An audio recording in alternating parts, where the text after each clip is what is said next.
Assalamualaikum warahmatullahi wabarakatuh. Kalian mau mempersiapkan ujian. Nah, simak ya video ini dengan baik karena ini adalah video prediksi soal-soal yang akan keluar di ujian AAS nanti atau asesmen akhir semester. Nah, untuk kelas 9 pertama kali kita akan menemui bab pertumbuhan dan perkembangan. Nah, di sini kita harus mengetahui apa sih perbedaan dari pertumbuhan dan perkembangan. Nah, kalau dari sifatnya, kalau pertumbuhan itu bisa diukur. Ini kaitannya dengan angka. Nah, artinya gini, kalau pertumbuhan itu yang bersifat dapat diukur. Contohnya, pertumbuhan dari kecambah yang tumbuh dari biji kacang hijau jadi kecambah, ini misalnya ada tingginya 10 cm gitu. Nah, ini bisa diukur dengan penggaris. Kalau perkembangan ini kualitatif, artinya tidak bisa diukur dengan alat ukur. Misalnya apa sih? Misalnya adalah seseorang bayi yang akan berbicara karena dia sedang ngoceh-ngoceh, ya, bisa babbling, ba ba ba ba, atau misalnya bayi tersebut 10 bulan, 7 bulan itu sudah bisa berjalan. Nah, ini kan sesuatu yang nggak bisa diukur dengan angka atau tidak bisa diukur dengan alat ukur. Nah, pertumbuhan itu terlihat dari keadaan fisiknya ya. Kalau perkembangan dari sifat dan kemampuan seperti tadi. Kita bisa lihat bayinya besar tapi belum bisa jalan. Atau seseorang terlihatnya sudah tua, ternyata dia masih buta aksara, nggak bisa baca. Nah, kalau batasan usia ini ada batasannya kalau pertumbuhan. Misalnya pertumbuhan seorang remaja itu akhir ada di 20 tahun. Sedangkan kalau perkembangan tidak ada. Misalnya yang udah tua tapi pengen belajar matematika, masih bisa nggak? Bisa. Atau belajar mobil, belajar main baseball. Itu masih bisa ya. Nah, kalau misalnya pertumbuhan itu tidak bisa balik, artinya kalau seseorang udah tingginya dari yang tadinya 150 cm, karena dia rajin olahraga main basket jadi 170 cm. Nah, apakah dia akan kembali ke 150 cm? Enggak ya, ini tidak bisa balik kalau pertumbuhan. Sedangkan kalau perkembangan bisa balik. Ya, misalnya seseorang yang udah lama nggak nyetir mobil, jadi nggak bisa lagi nyetir mobil, gitu. Jadi ini bisa balik, kalau ini tidak bisa balik, ya, irreversible dan reversible. Nah, kalau ini pertumbuhan itu dipengaruhi oleh pembelahan sel. Nah, kenapa seseorang itu bisa yang tadinya tingginya 150 cm jadi 170 cm itu karena selnya terus membelah. Kenapa selnya terus membelah? Karena dia latihan olahraga, jadi dia metabolismenya tinggi sehingga sel-selnya bisa membelah, ya, karena disuplai juga sama makanan. Nah, tapi kalau perkembangan itu bukan berdasarkan pembelahan sel, melainkan dengan pengalaman atau latihan gitu ya. Nah, dari sini kita bisa simpulkan kalau pertumbuhan itu yang keadaannya bisa dilihat, kemudian bisa diukur dan tidak bisa balik, dipengaruhi oleh pembelahan sel. Kalau perkembangan itu sifatnya tidak bisa diukur dengan alat ukur, dilihatnya dari kemampuan, kemudian tidak ada batasan usia dan bisa balik kalau ini dipengaruhinya dengan pengalaman. Nah, kita udah bisa nih membedakan antara pertumbuhan dan perkembangan. Nah, apa sih faktor-faktor yang mempengaruhi dari pertumbuhan dan perkembangan? Ya, jadi di kisi-kisi ini saya nggak mau kasih tahu kalau tadi nomor 1 ini nomor 2 ya, bukan itu ya. Tapi sekitaran inilah yang akan ditanyakan pada saat ujian nanti gitu. Karena guru itu nggak boleh banget ngasih kisi-kisi. Lanjut. Jadi faktor-faktor yang mempengaruhi pertumbuhan dan perkembangan pada makhluk hidup ada yang dari dalam, internal, ada yang dari luar. Yang internal itu contohnya adalah hormon. Jadi ada seseorang yang pertumbuhannya itu meledak gitu ya. Artinya dia tinggi banget atau besar banget itu karena ada kelainan dari hormon, ya. Atau memang dia kekurangan hormon. Misalnya tanamannya kerdil gitu. Terus ada juga gennya pertumbuhan rambutnya kenapa ya kalau dia kayak gini, keriting atau ikal, ya karena orang tuanya punya gen rambut ikal.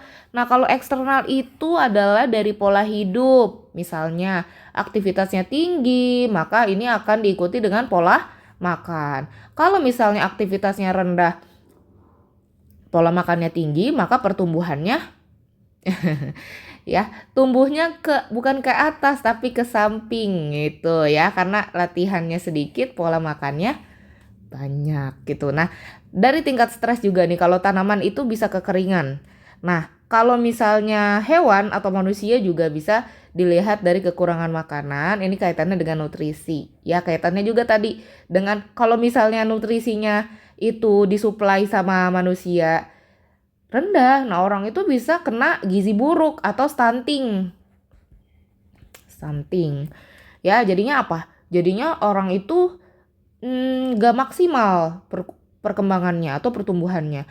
Dianya gak bisa mengikuti teman-temannya dari tingginya, dia pendek. Dan juga dari kemampuan otaknya dia kurang karena misalnya kurang protein. Jadi susah menerima informasi.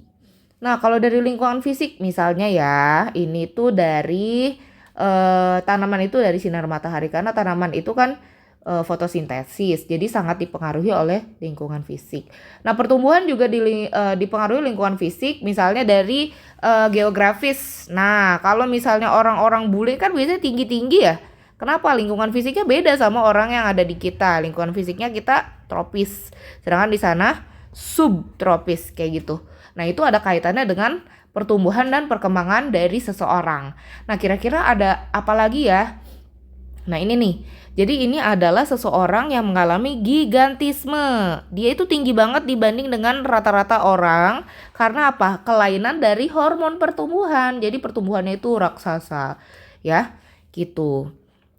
Nah, kalau misalnya kita bisa lanjut, di sini ada pertumbuhan dan perkembangan pada hewan. Kalau tadi kan kita kebanyakan mengenai manusia ya. Nah, gimana nih kalau hewan? Nah, hewan itu biasanya bereproduksinya dengan seksual. Ya, atau dengan kawin. Nah, setelah bereproduksi seksual, mereka akan mengalami perkembangan embrio di dalam tubuh betinanya.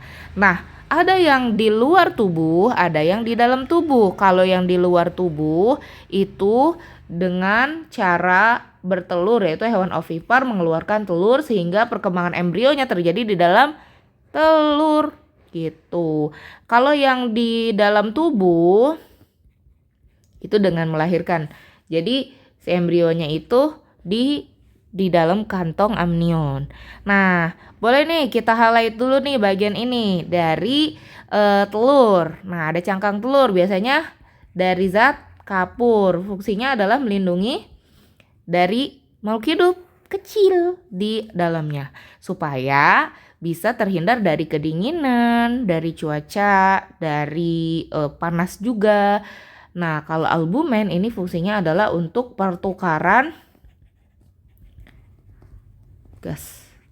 Ya, ada gas karbon dioksida, sisanya dan dari luar adalah oksigen untuk bernapas. Nah, kalau kuning telur itu fungsinya adalah untuk cadangan makanan. Jadi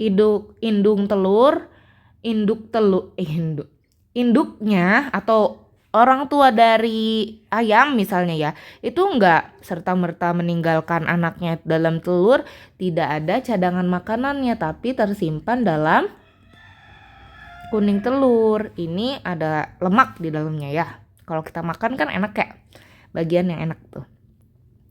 Nah, di sini ada embrio. Embrio itu apa sih? Embrio itu adalah si calon bayinya.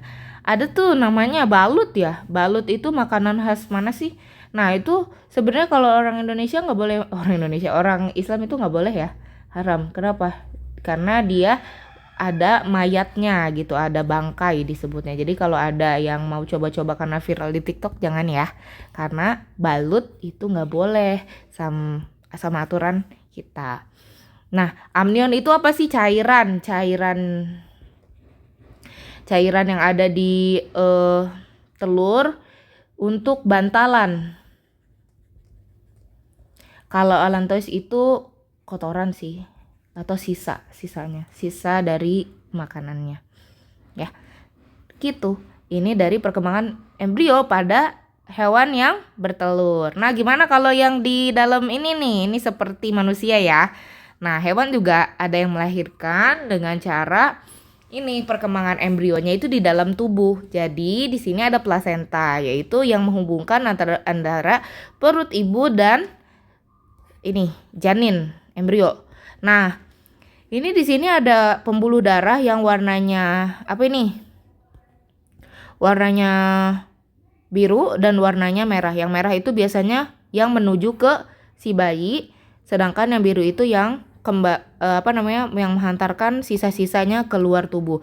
Misalnya apa? Nih, nutrisinya air, kemudian apalagi gas, oksigen buat napas si janin itu dianterin melalui pembuluh arteri yang merah. Ya, yang merah ini namanya arteri. Nah, kemudian sisa karbon dioksida kotorannya bayi itu dari sini dianterin ya. Kemana? Keluar tubuh. Kalau gas karbon dioksida sisa napasnya bayi itu dikeluarkan melalui paru-paru ibu ya, melalui ini hidung dari ibu. Nah, ini bedanya adalah ketika ada yang di luar tubuh sama di dalam tubuh itu ada perkembangannya. Kalau yang di luar tubuh itu jadi ada pembungkus cangkang, tapi kalau yang di dalam tubuh itu pembungkusnya ada di dalam tubuh ya. Nah, ini kalau bayi itu kan dikeluarkan melalui proses melahirkan itu udah dalam bentuk bayi karena plasentanya atau ini kantung ketubannya itu ya. Kantung ketubannya itu pecah dulu kan. Nah, kalau misalnya hewan yang bertelur itu dikeluarkannya bersama dengan kantung-kantungnya gitu ya, bersama dengan cangkangnya. Bedanya itu aja sih ya, perkembangan hewan. Nah, kalau yang melahirkan apa sih contohnya? Mamalia bisa sapi, kambing, macam-macam ya.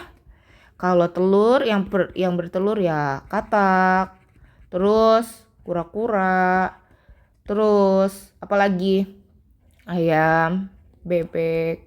Kalian udah tau lah ya gitu ya, kalau hewan-hewan apa aja. Nah, masuk ke bab yang kedua nih, sistem koordinasi, reproduksi, dan homeostasis. Ada apa? Nih, kita bertemu dengan sistem syaraf dulu. Di sini ada sel syaraf, yaitu terdiri dari badan sel. Di badan sel ada dendrit, kemudian ada selubung myelin, akson, nodus Ranvier, sinapsis, dan sel Schwann. Jadi gini, ini kan salah satu sel syaraf ya, namanya juga sel cuma satu kan. Nah, kalau misalnya di sini ada lagi yang sama, misalnya ini kita copy. Oh, ini nggak bisa dua ya, udah nggak apa-apa. Nah, nanti kalau misalnya ada lagi gini, ini akan terhubung melalui melalui sinaps nanti ke dendrit. Nah, nanti ada lagi sel syaraf yang lainnya, kayak gitu. Terus saja ini terus menyambung ya, karena ini sel syaraf, kalau ada sel syaraf yang lainnya maka ini namanya jaringan syaraf, kayak gitu. Nah, apa sih bagian-bagian dari sel syaraf? Bagian-bagiannya ada dendrit. Jadi ini yang penerima informasi atau impuls ya. Informasi itu impuls. Badan sel adalah yang memprosesnya. Pemrosesan. Nah, nukleus juga ini otaknya, di dalamnya itu ada pemrosesan informasi. Lalu apakah informasi ini diteruskan? Diteruskan, misalnya kita teruskan melalui ini yang namanya akson ya. Akson ini terdiri dari selubung myelin, ada sel Schwann ya, kemudian ada nodus Ranvier. Jadi gini ini akson itu ada yang namanya selubung myelin. Jadi selubung myelin itu adalah lapisan lemak yang membuat informasi itu jadi lelet banget. Itulah kenapa informasi itu jadinya loncat-loncat. Supaya apa? Supaya cepet, karena di sini ada selubung myelin, ya. Jadi akson itu loncat-loncat melalui apa? Nodus Ranvier atau celah di sini. Celah tempat dia loncat-loncat. Tempat informasinya loncat-loncat. Apa yang loncat? Yaitu listrik. Atau elektron ya. Gitu. Jadi informasi itu dalam bentuk listrik di sel syaraf. Jadi itu ya fungsinya ya. Nodus Ranvier itu adalah tempatnya loncat-loncat. Kalau selubung myelin adalah yang punya lemak. Jadi dia memperlambat informasi. Impuls. Kalau akson adalah jalannya impuls, tempat jalannya impuls ya. Jalannya impuls. Nah, kalau sinaps ini kan ujung dari sel syaraf. Apa fungsinya sinapsis? Dia itu menghubungkan informasi atau impuls ke sel syaraf lainnya. Ya, ke sini gitu ya. Tadi kan kita punya nih sel syaraf yang lainnya. Gitu. Jadi itu adalah fungsi dari sel-sel syaraf. Ini kayaknya bakal ada deh ya di ujian kalian, tapi nggak tahu apa yang ditanya. Bisa jadi dendrit, bisa jadi akson, bisa jadi ini yang ditanya. Saya nggak tahu. Saya cuma dikasih tahu kisi-kisinya aja. Nah, di sini kita masuk ke sel syaraf dan hormon. Apa sih perbedaannya? Tadi sudah kasih tahu. Untuk menyampaikan pesan, kalau sel syaraf itu menggunakan listrik, sedangkan hormon itu menggunakan zat kimiawi. Jadi jangan kalian pikir zat kimiawi itu yang berbahaya ya. Ini tidak berbahaya. Maksudnya zat kimiawi adalah molekul yang fungsinya untuk menyampaikan pesan. Kayak gitu. Nah, kita masuk ke sistem reproduksi manusia. Di sini ada sistem reproduksi pria ya. Nah, saya dikasih taunya sistem reproduksi. Nah, nggak tahu yang pria atau wanita. Makanya kita bahas dua-duanya ya. Di sini ada sistem reproduksi pria, yaitu terdiri dari eksternal yang namanya penis. Fungsinya untuk alat kopulasi, dan skrotum. Itu membungkus apa? Membungkus testis yang ada di dalamnya. Kenapa sih harus dibungkus? Karena testis ini fungsinya untuk apa? Mengeluarkan sperma. Ini penting banget loh sperma ini. Dan hormonnya pria apa? Testosteron. Jadi hormonnya ini supaya kalian itu yang pria itu atau laki-laki punya ciri-ciri seks sekunder, yaitu adalah punya jakun. Sehingga suaranya bisa ngebas gitu ya. Suaranya berat gitu. Terus adanya rambut-rambut dari daerah tertentu, ada yang di genital, ada juga di ketiak, ada juga di tempat-tempat yang lainnya, bisa di dada atau sekitar pusar ya. Atau di kumis gitu ya, di daerah wajah atau di rahang itu, janggut ya. Nah, sehingga skrotum itu fungsinya untuk mengatur suhu. Jadi di sini suhunya harus pas banget ya. Pasnya berapa? 37 derajat ya Celcius supaya spermanya oke untuk membuahi ovum ya. Nah, lalu ada epididymis. Jadi di sini setelah testis itu mengeluarkan sperma, epididymis itu fungsinya adalah untuk pematangan sperma. Jadi setelah sperma itu dimatangkan, dikeluarkan dari sini. Terus di lewat yang kuning ini apa namanya? Fast difference. Fast difference itu fungsinya menghantarkan sperma ke di sini nih ada kelenjar-kelenjar. Yang pertama ada vesicula seminalis ya. Vesicula seminalis itu hasilnya adalah cairan untuk nutrisi sperma. Sperma itu harus dikasih makanan supaya dia bisa membuahi ovum fungsinya. Lah, terus prostat juga ada makanannya. Pokoknya makanannya harus oke nih supaya dia bisa berenang menuju menuju ovum gitu ya. Nah, terus dia mau keluar lewat sini nih, lewat sini. Wah, lewat uretra, kemudian lewat penis keluarnya. Ini apa nih? Ini kantung kemih. Fungsinya adalah untuk menampung urin ya, urin. Urinnya harus ditampung supaya nanti ketika dia keluar juga melalui penis uretra sini dia bisa nggak kecampur antara sperma dan urin. Karena kalau kecampur ya spermanya bisa mati gitu ya. Urin kan sifatnya toksik atau yang harus dikeluarkan oleh tubuh gitu. Nah, lanjut ke reproduksi wanita. Nah, di sini ada bagian luar namanya vagina. Vagina adalah fungsinya lubang ya. Lubang untuk reproduksi. Juga untuk ini tempat masuknya penis, juga tempat keluarnya bayi. Atau jalur lahir. Tempat keluarnya menstruasi juga ya. Terus ini jalur lahir. Nah, pertama kali sel telur itu jadi kalau tadi sperma di wanita itu ovum ya, ovum atau sel telur itu adanya di sini nih.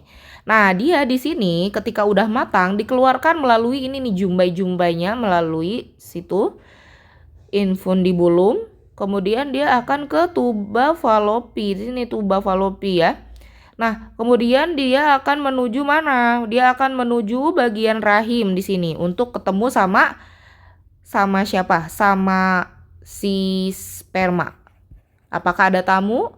Kalau wanita dan pria itu berhubungan seksual, maka akan ada tamunya sperma. Jadi sperma lewat sini, datang.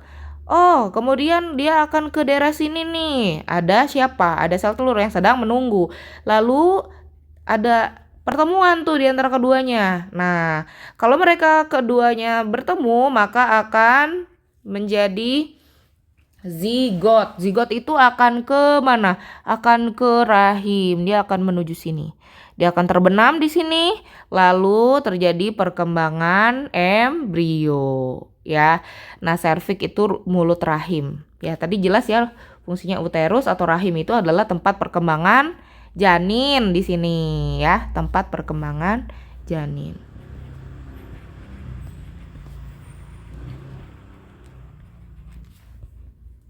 Janin.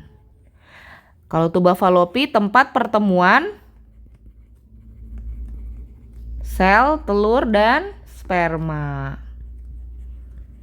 Jadi apa? Zigot. Kalau ovarium tadi tempat pengeluaran sel telur.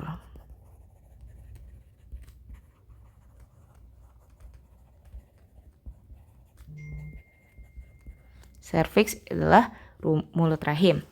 Nah, lanjut ya. Jadi kalau misalnya si perempuan itu masih single, tadi ada yang namanya sel telur. Sel telur tetap keluar dari sini, nak. Terus kalau nggak ada yang membuahi atau belum pernah hubungan seksual, maka tidak akan ada sperma. Nah, sperma yang nggak ada, ya udah berarti dinding-dinding rahim yang ini yang sudah siap untuk menerima janin untuk perkembangan janin, maka dia akan ke luar melalui serviks dan vagina. Namanya menstruasi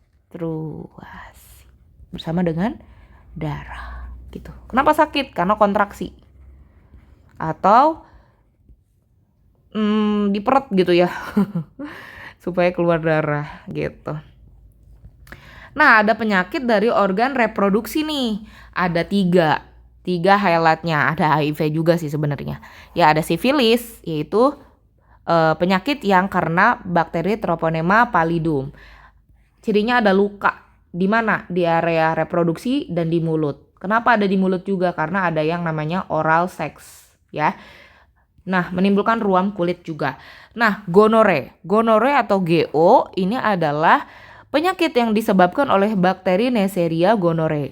Nah, apa itu gonore? Gonore adalah kencing nanah. Jadi sakit banget keluarnya, ya, saat pipis. Jadi ini yang menyebabkan seseorang itu sakit banget keluarnya, ya.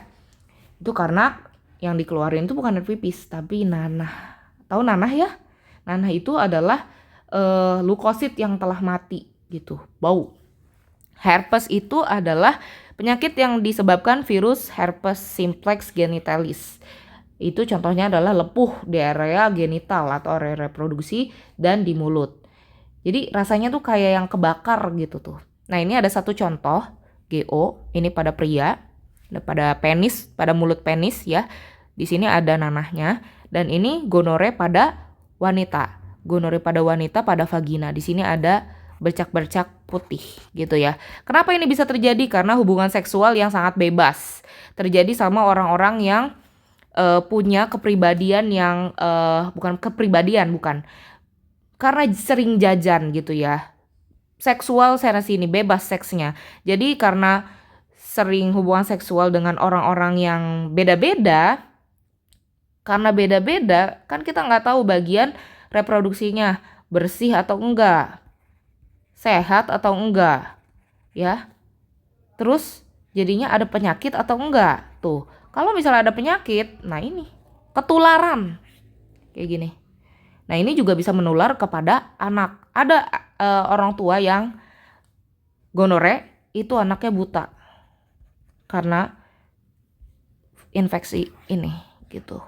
Sedih sekali ya. Nah ini untuk informasi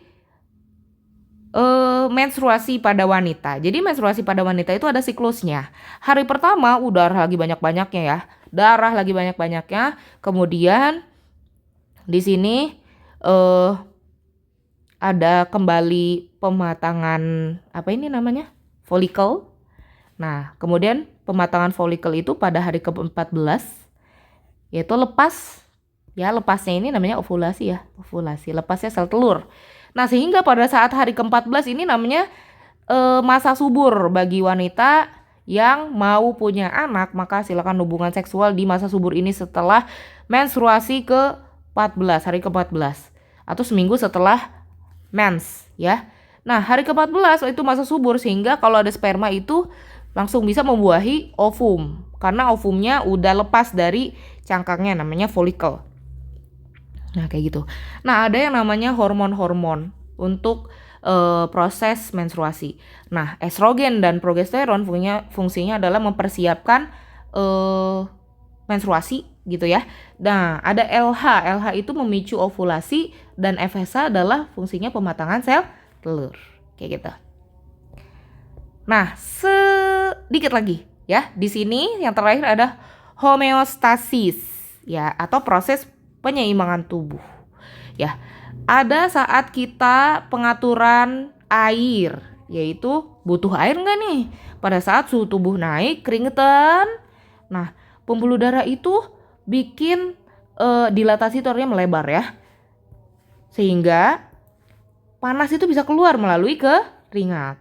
Nah, ketika keringat keluar berarti panasnya juga keluar dari tubuh ya. Nah, kemudian panasnya itu udah dikeluarin ke lingkungan keluar tubuh, maka suhu tubuh jadi normal. Ini adalah cara tubuh yang sangat pintar untuk menormalkan kembali kondisi tubuh. Nah, ketika kedinginan maka pembuluh darah itu konstriksi, yaitu rapat sehingga panas itu ditahan supaya dia nggak kehilangan panas. Maka kelenjar keringat tidak bisa menghasilkan keringat. Otot itu berkontraksi biasanya menggigil, geremet gitu ya apanya giginya itu semuanya bergerak gitu tuh sehingga tubuh itu bisa menghasilkan panas dipertahankan ya. Nah ini bukan air ya, sorry salah, ini suhu. Nah ada juga pengaturan air. Jadi di sini pakai hormon ADH, antidiuretik hormon atau hormon untuk menyerap kembali air di dalam tubuh. Tubuh tuh pinter banget loh. Ketika di ginjal itu air butuh nggak nih gitu. Ada 3 kali penyaringan. Ya butuh nggak nih. Kalau misalnya butuh diserap lagi sampai 3 kali penyaringan. Nah ada yang namanya hormon ADH. Ketika kita minum banyak air, encer kan, darah itu nggak boleh terlalu encer. Ya encer banget. Nah ini kaitannya dengan pH atau tingkat keasaman tubuh. Kita harus mengatur ini dengan cara dibuang nih airnya, ya. Maka ADH itu jangan dikeluarin banyak-banyak, sedikit aja. Nah, ketika volume air yang diserap ginjal sedikit, maka urin ini encer. Nah, kemudian kandungan air menjadi normal lagi.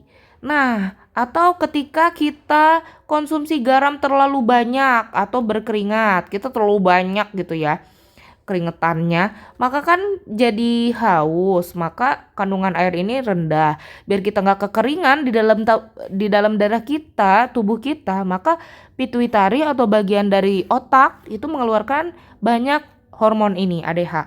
Maka volume air itu jadi tinggi karena air yang diserap ginjal itu jadi banyak sehingga urin jadi kental. Jadi yang dibuang tuh sedikit, yang dimasukin ke tubuh itu jadi banyak.